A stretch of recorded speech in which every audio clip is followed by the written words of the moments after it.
Folks, you tuned in on the right day. Today we are doing pasta puttanesca. Now, folks, the kids around, send them to bed. Later on the show, we'll say what Puttanesca means. All right, but right now, we're just going to get right into it right now. It's an awesome, awesome pasta dish with tomatoes and all kinds of great ingredients. So you're going to love it. So let's get started right now without further ado. Okay, we're going to start off, first of all, with garlic and onion. Okay, so let's take our onion and we're going to cut it up just like we do on this show a lot. We just start chopping. And for this one, we're going to coarsely chop. And this is a half an onion, folks, but this is a big one. This is a big onion. A big onion. So a half of this one is like, it's a lot. It's a lot here. So they got the onion jokes going there. But yeah, we got a lot of onion here. So this is going to be an onion-intensive Puttanesca pasta. Okay, there we go. All right, so I got those going. I wanted to have those chopped before I come over to my skillet that is over medium to medium high heat. We're going to put about not a quarter cup, probably about 3 tablespoons, even though it's about the same, of olive oil in there. And then what we're going to do is add a little bit of butter. And the reason that we put the olive oil in is the butter, see, won't burn as badly over a medium-high heat if you've got a little olive oil in there, okay? So as you can see, the butter isn't burning, but it's getting nice and just about where we want it. And when those 2 pats get to about where we want them, which is right about now, we're going to throw in the onions, okay? So olive oil, butter, onions, and then, this is an Italian dish originating in Rome. We're going to put a little bit, no, we're going to put a lot of garlic in here, folks.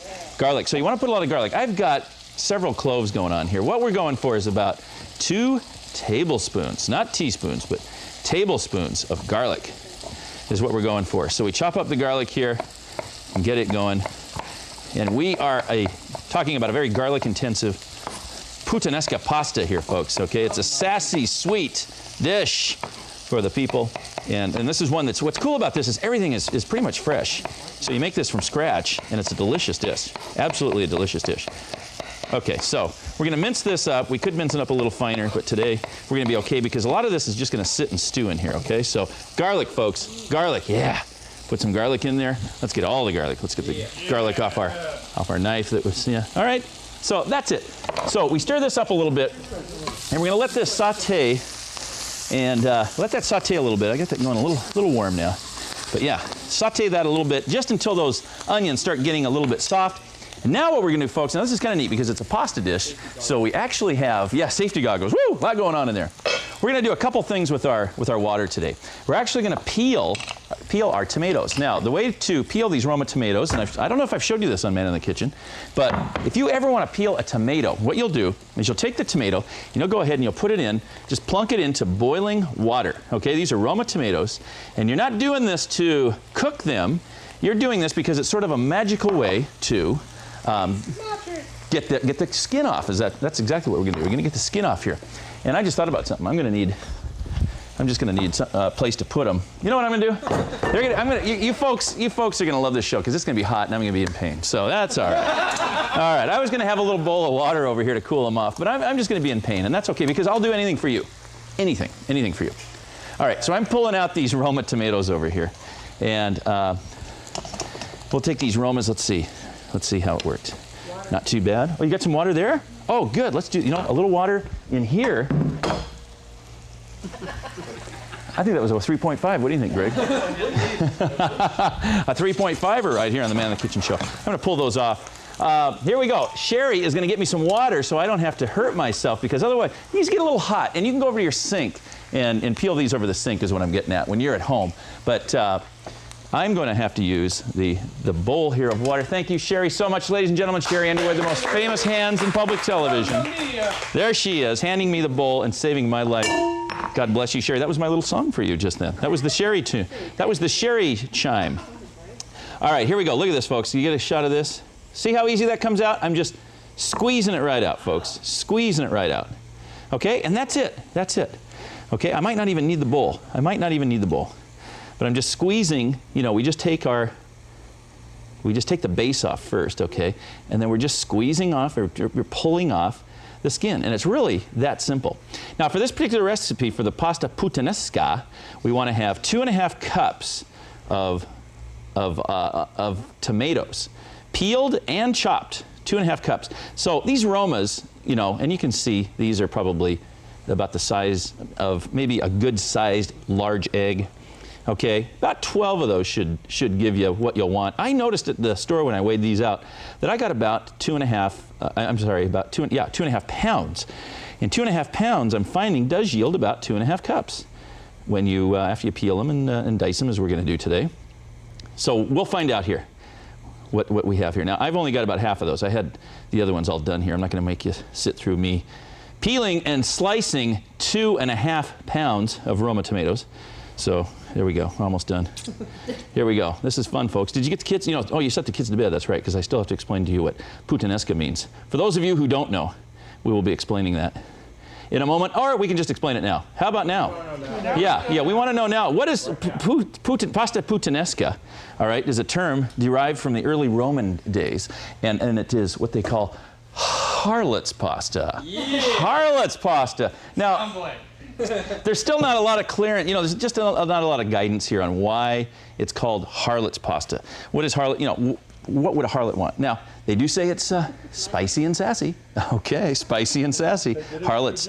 I guess those, and I'm not going to repeat what Lee Underwood just said, thank you, because we do try to maintain some sort of integrity on the show, but he made a comment about the harlots. So anyway, Harlot's pasta. A lot of people said because it could be made quickly. I don't know why they would be in such a hurry, them harlots, but nonetheless, it's simple, but it's not that simple, and there are a lot of steps in it, as you can see here, but nonetheless, Harlot's pasta, folks, but it is spicy, and you'll see in a minute what we're adding to this stuff. There's a lot of good stuff in it. It's just a darn good dish, and it's a perfect dish because aside from a few little items, you could please your vegetarian friends. Pleasing vegetarian friends is something we don't always do on the show, but we try to sometimes. And because aside from a little bit of anchovy and prosciutto, it's pretty much vegetarian. Aside from the meat and fish. Aside from the meat and fish, yeah, that's pretty much it. So anyway, here we go, folks. It's ready to go. We've got these Roma tomatoes that I have peeled and sliced, and then here's the ones that I peeled and sliced earlier. So now that is, believe me, trust me, 2½ cups of tomato. Okay, so there we go. We're going to mix that in with our garlic and tomatoes. Oh, already. See, already, folks, it's so fresh. And if you have these fresh Roma tomatoes in your garden, you're in business because this will be an awesome, awesome dish. A couple of them trying to get away here. Don't you do that. Bad, bad. Okay, now, what I need to do first of all is that water that is still boiling, that's going to be my pasta water, okay? So I'm going to use today a little penne pasta. I want to show you something about these guys, okay? Somebody really planned when they made these, okay? Somebody really planned. I like the way these are cut sort of at an angle here because these little pieces right here, this little part, this will actually trap the sauce. It'll trap it. Okay, good. It'll trap it. So we're going to go ahead and do that. I better put a little, I haven't put in my olive oil. I'm going to put a little olive oil in there. Yep, it's the same water that I used to take off the skins of my Roma tomatoes. I'm using, I'm conserving water. So that's what we're doing. So let's put in a couple handfuls of the penne pasta, and then that'll be ready pretty soon. So we'll let that go. Then we'll come back over to our cutting board where we will prepare the rest of the ingredients for the pasta Puttanesca, Harlot's pasta. Okay, and now the next thing we're gonna do, you heard me talk about this, prosciutto, all right? What is prosciutto? Well, this is a ham that is usually very fine ham that's been cured in quite a bit of sodium, if you want to know the truth, and it lends a lot of flavor to this particular dish. But we want to julienne our prosciutto. Now, the thing about prosciutto is that it's very thin anyway. So get yourself a good, darn sharp knife, and lay it out on the board kind of like this, because we want to get as much as we can in every bite. So lay it out on the board and just, boom, start julienning it. You like that? Here we go. All right, good sharp knife, good dry board. That's why I did those Romas on that other board, because I wanted them to be dry. At home, you'll have the time. And there we go. We've got, what this recipe calls for is a 1/4 cup of prosciutto. I think that's, we want more? A little more, huh, Sherry? A little more, because this is good. Prosciutto is tasty. It's darn tasty, folks. So We're going to put in a lot. You like it, Greg? How tasty is darn tasty? How tasty is darn tasty? That's a good question. It's the meat even vegetarians love. Yes. Greg Wyatt just said in response to that, it's the meat haters love? Something like that. Yeah, it's the meat the vegetarians love. That's how good prosciutto is, folks. All right. So there we go. Now, here's the thing. Anchovies. Anchovies. Okay, clap if you like anchovies. Clap if you... Greg Wyatt and Ron Monson like anchovies. I didn't think I'd get that many takers. All right. Now, anchovies are packed in oil. We all know that. And anchovies are delicious. They're little... Eat one. You know, I would, but then I thought, how am I going to speak? How am I going to speak? So I don't know. Mart, what do you think? Okay, Mart's the judge. The judges say no. Don't eat one live. Although, Ron, it's a good idea. They're not alive. No, they're not. Yeah, if they were live, I might eat it because then we'd have more of a drama factor going on here. But since we don't, we won't. So here we go. My wife, wonderful wife, Donna Baker, director of this show, told me before she went into the control room over there, the master control room, don't put the anchovies in, then I can't try it later. Because she hates it. But we got to put anchovies in. I'm sorry, sweetheart. We got to put the anchovies in. Yeah. But we got half the sauce. It'll be on one side. It'll be fine. So anyway, I'm looking over at my pasta. It looks like it's boiling. Okay, I've got the red pepper flakes that we're going to put in. I've got capers that are going to go in. I've got kalamata olives, folks. Kalamata olives because they're awesome. And then we've got a little parsley that's going to go on in the end. Let's go ahead and get that ready right now. Because, by the way, I don't know if I told you, but after you put those tomatoes in like I did a few minutes ago, you want to let it simmer for about 10 minutes. About 10 minutes. Okay, so here we go. Let's cut up our pasta. I'm going to cut up our parsley so it's ready for later when we get this thing ready. Okay, and then we're pretty much in good shape. Now what I'm going to do is at this point I'm going to go ahead and throw in my capers and I'm going to put in my red pepper flakes. Now this is really where you get the sassy part, the spicy sassy part of this Harlot's pasta. So I'm going to put in, you know, about that much, which is about 3 pinches or probably about a teaspoon.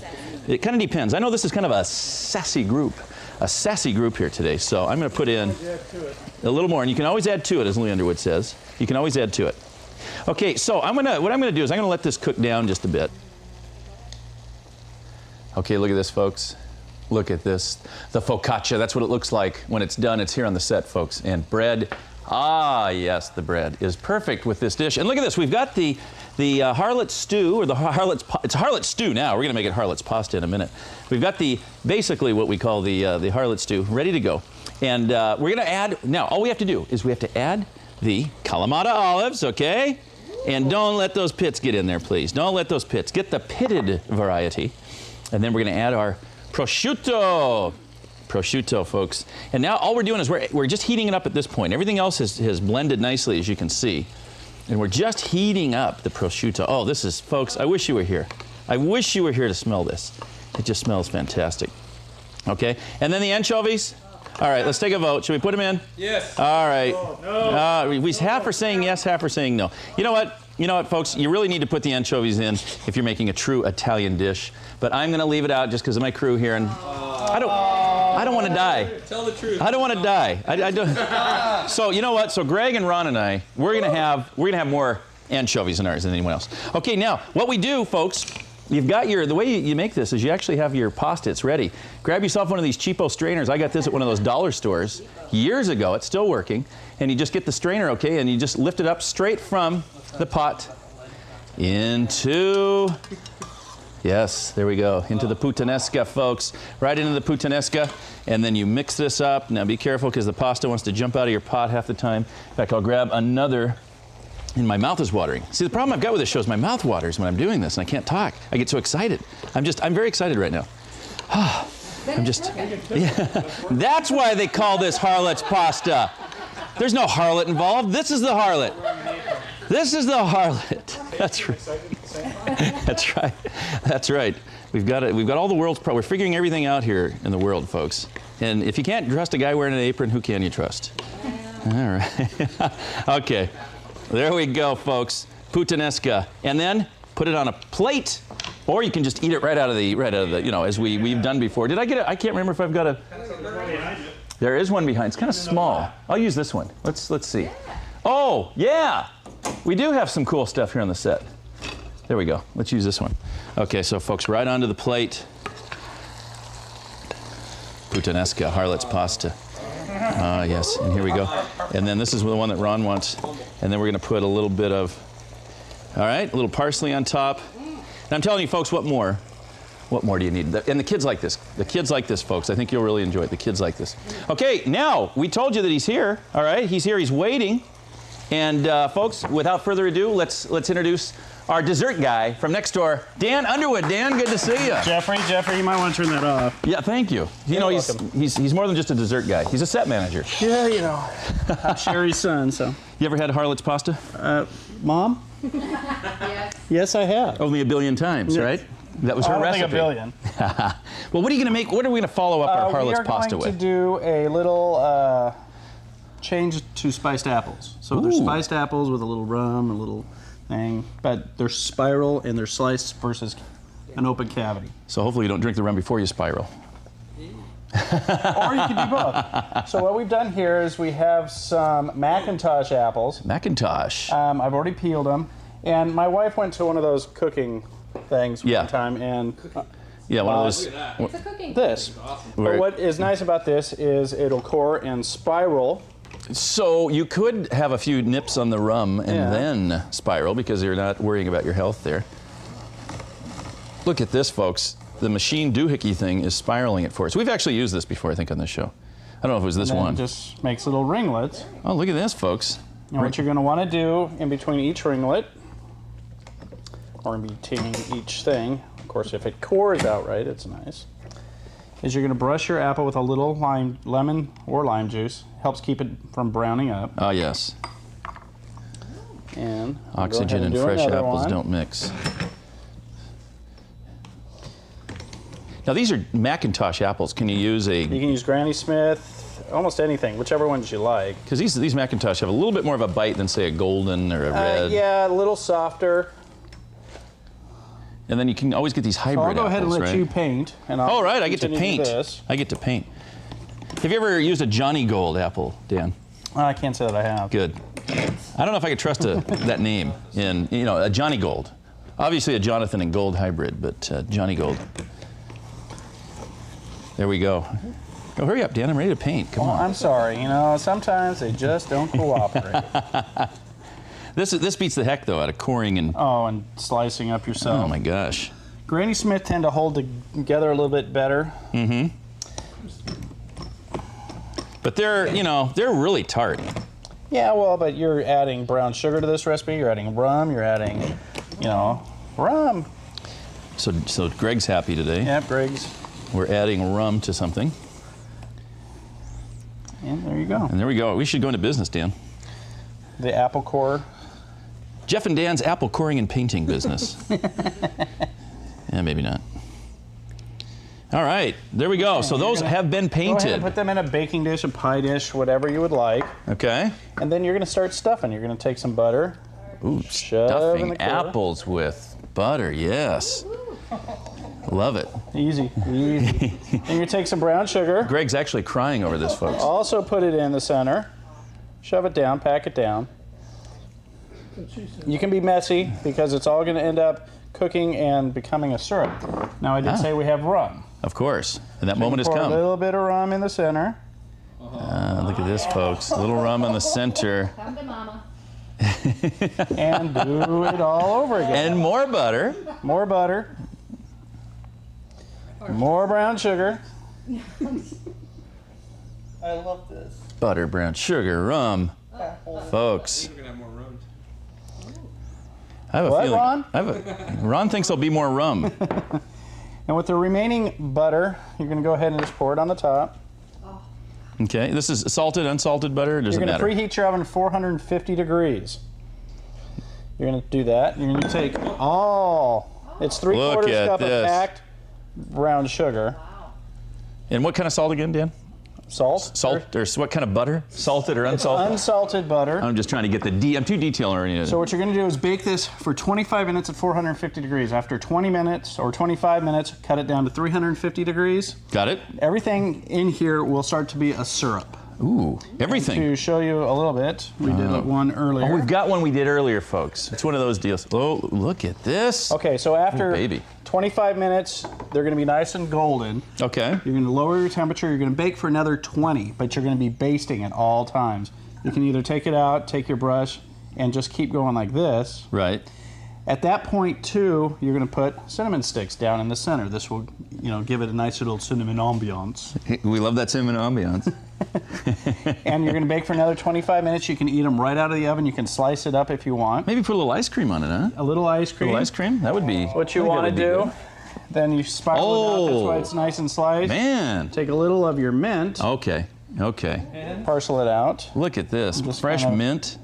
Decorate it off to the side. Look at this, folks. This is cool, Dan. French vanilla ice cream. I want to put whipped cream on it because you got the brown sugar, you got the rum. Actually, I think I might leave it like this.